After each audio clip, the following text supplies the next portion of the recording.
ഖുർആൻ പറഞ്ഞത് നമുക്കിപ്പൊ എന്താണോ നമ്മുടെ കയ്യിലുള്ളത്, ഇപ്പൊ നമ്മുടെ കയ്യിലുള്ളത് ഒരു കാലത്ത് നമ്മൾ പ്രാർത്ഥിച്ചതാണ്. ഒരു കാലത്ത് പ്രാർത്ഥിച്ച സാധനമാണ് ഇപ്പൊ കയ്യിലുള്ളത്.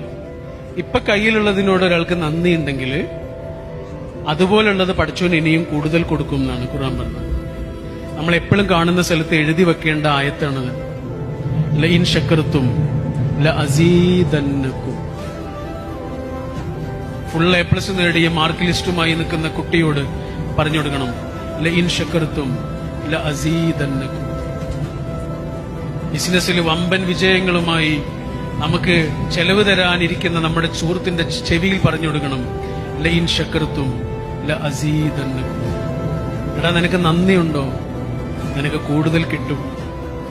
ആ കൂടുതൽ കിട്ടുന്നതിന് പറയുന്ന പേരാണ് ബർക്കത്ത്. അത് സാധനങ്ങൾ എന്നുള്ള രീതിയിൽ മാത്രമല്ല, പല രീതിയിലും. മനസ്സമാധാനമടക്കം ബർക്കത്തിന് അങ്ങനെ കൂടി അർത്ഥമുണ്ട്. മനസ്സമാധാനം